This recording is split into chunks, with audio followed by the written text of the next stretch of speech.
Welcome back to Dane's review thingy majiggy Incredibles awesome stuntacular. Oh, I is that replacing am Indiana Jones? yeah, that's what's gonna replace Indiana Jones. I am the host of It Came from Disney Plus, Brendan, or as it's known on Twitter as Lime. And once again, joining me, I have my co-host. Hello. I cut you off because I have nothing to introduce, so I don't want people to think that. Let's keep You're it the hidden. Disney Channel lady from my podcast. Yeah. I watch long YouTube videos about Disney Channel shows. So Defunct I'll Land. be- I can't wait. I can't wait for the Defunct Land episode on Big Beautiful Disney. Oh my God, that'll be great. It'll be many, many hours long, and then we'll have something to react to. Yeah, then in the podcast or wherever this is. The content farm? Ant Farm? Oh no. Let's not foreshadow things. As you said, welcome back to The Incredibles with Nemo and Friends. Yeah. Good to have you. I can't wait for that Epcot attraction to open. The Journey of Incredibles with Nemo and Friends. Well, The Incredibles is a film that I watched for, you can almost consider it the first time today. I won't do that when Dane talks about Marvel movies, so don't get used to it. I just like Disney and Pixar, so I would watch it gladly. I think Incredibles is one of the best Disney movies, or well, Pixar, whatever it is, movies ever made. Definitely. It is. It unfortunately does not have very great theme park attractions, but it is a very good movie. It doesn't. It has a Disney Cruise Line stuff and a meet and greet in Hollywood Studios, right? And then a rethemed roller coaster. Oh, the Incredicoaster, right? Which just makes no sense. I mean, Yeah, it's meta, but it doesn't work. But the video we're covering is Dane talking about the music history, I should not music history, but like the development of the Incredible soundtrack, especially the one that became a meme, which is Kronos Unveiled, which is that scene where Mr. Incredible is seeing all the superheroes that are dead. I think I made a version with Epcot attractions. I don't remember. oh my God, I would love to see that. It's somewhere on Twitter. Long gone. The many memes that I've posted to Twitter, but or X as it's called now. Well, I need some context for this scene because I had to watch the whole film. I couldn't tell from the title of the video what this even was. I was like, what obscure rock band from the 70s is Kronos Unveiled? I'm scared. I thought it was some band that right was into, but no, it's Incredibles. We didn't even get a drum cover. Ugh, I know you can't make one of this, like, it'd be really weird, but still, we didn't get one. I'm disappointed. But the thing that I find fascinating is that one of the things that Dane mentioned is that the Incredibles soundtrack was inspired by the 60s, and it makes it such a banger soundtrack. It's so good. It has this whimsical spy movie vibe sometimes, and then it can get serious when it needs to get serious. Yeah, I think Incredibles also stuff. ranks as one of Disney's most violent PG movies. Yeah. Like Mr. Incredible, I don't know. You just watched it? What was that not blonde, white-haired lady's name? Mirage. Yeah, Mirage gets like choked out like twice. Yes. I mean, Mr. Incredible doesn't let her die, but he was about to. And you sure as hell know that Miss Incredible thinks he's cheating using her, so that adds more fuel to this chaos fire. That's kind of what they imply. One of my favorite lines in the movie comes from Syndrome when he captures them. And he just says, "Oh, you got busy." And I was like, I heard that too, and I was going to comment on it, but oh my God. It's at the end of the movie, actually, when he recaptures them, and he's like, you married her and you got busy, points at the kids. Syndrome is such a great villain. Like,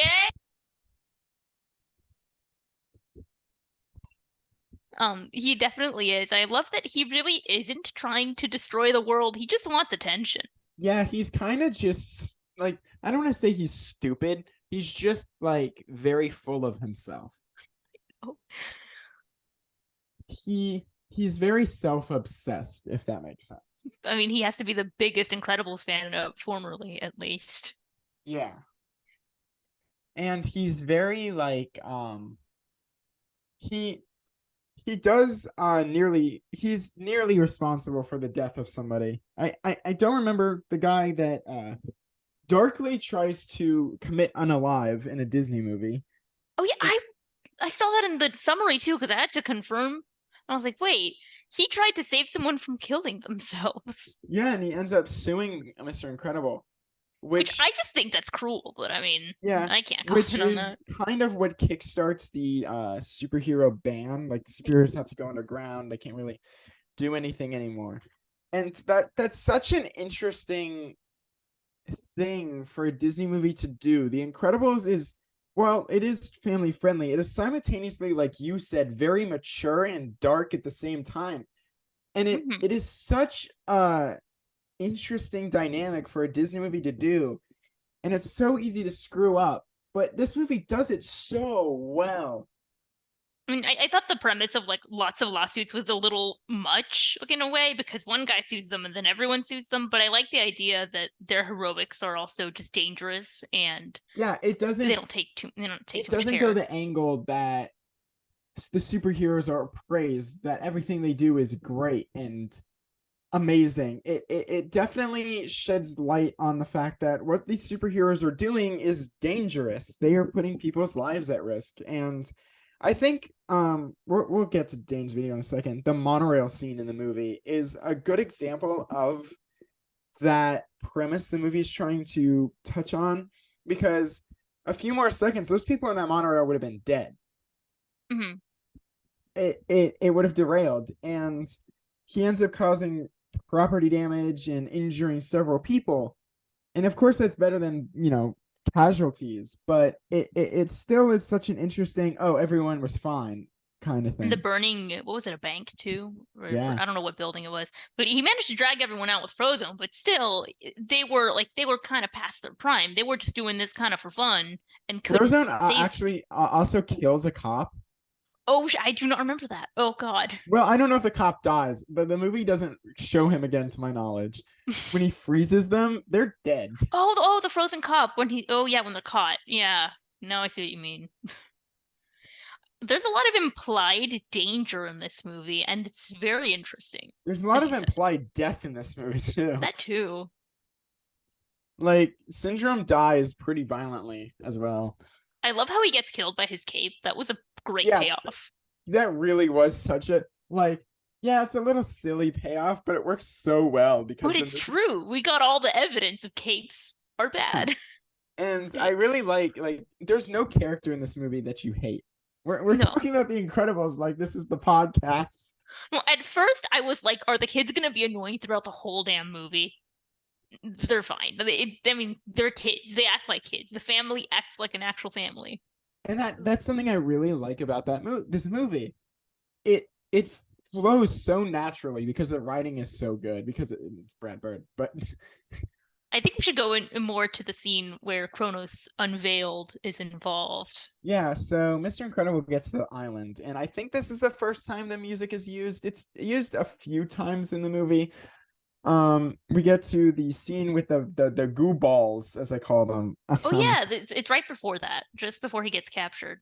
Yeah, and that's another scene that's actually kind of scary, but I'll talk about that in a minute. So he goes on the computer on the internet and sees that all the superheroes have been killed by various versions of this robot. He even ran into one at the cave. That's how he managed to get himself off the radar for a while. He Yeah, hid behind like a dead guy, which is just hilarious to me. I think that is Kronos. That's so. What's his name? It was some. I don't remember. But it started with a G. But I think Kronos is the name of the Oh, project okay, of the yeah. Omnitroid. But this music is so just like it's creepy while also It's being, very tense. Like yeah. you feel it build because at the same time that he's looking at all these eliminated people, no doubt some that he knows, right? You have to imagine. Yeah, this is him just seeing that his My friends and friend's dead. like his friends are just dead. Like there's nobody left. They've been eliminated. And it's such a dark thing for a Disney movie to do. At the same time, you have Elastigirl at Edna Mode's mansion because Edna Mode is like, I'm gonna make suits for everyone, but realize that Burning a baby. that Elastigirl's been lied to. She didn't know her husband was going out and should I say committing or solving the crime rather. He's Yeah. he's doing both. He's fixing and destroying things. And like I think Dane says this in his video. The Incredibles has one of the best soundtracks of any Disney movie. It's not really something you would think about, right? Because if you told me what's the best soundtrack, I'd be like, ooh, what has good music? Like Beauty and the Beast. I love the music in Princess and the Frog, but that doesn't, we're talking about just background music, which is so usually unappreciated, even by me, or definitely by me. And I think Dane did a really great job at highlighting that. And like The Incredibles overall, I want to say, is one that gets its background music that doesn't just it isn't just kind of there. Like you said, it builds tension and adds to the scene. And it really sets the mood. I remember when they were running through the jungle, all the kids and everything trying to escape. It gets very energetic and kind of whimsical because Dash is figuring out his powers. And I was like, this could be a ride. Yeah, entire and scene. it's not. But it's definitely made better by the movie. And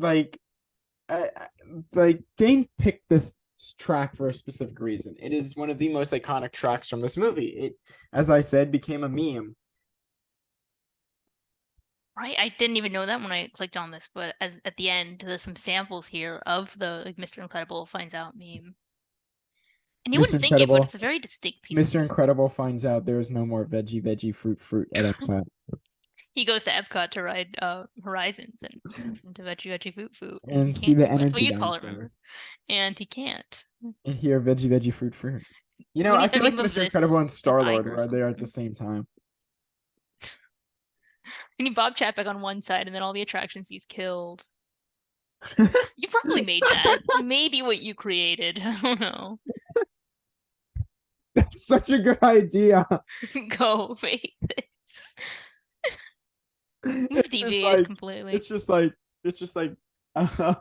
California Screaming. Dead. Universe of Energy. Dead. Let's not keep going because we could probably name 500 of these. The 5 hours later. Yeah, the original Jungle Cruise. Dead. Splash Mountain. Dead. The video would be like 4 hours long. Mm-hmm.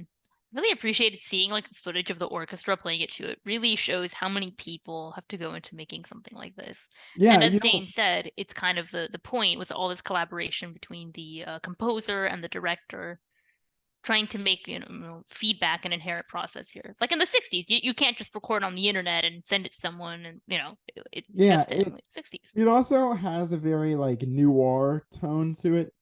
In some parts. The jazziness, I think, that he mentioned. Yeah, as Dane says, the jazziness of it is very... It's a very versatile score, as it should be, because movies are always different.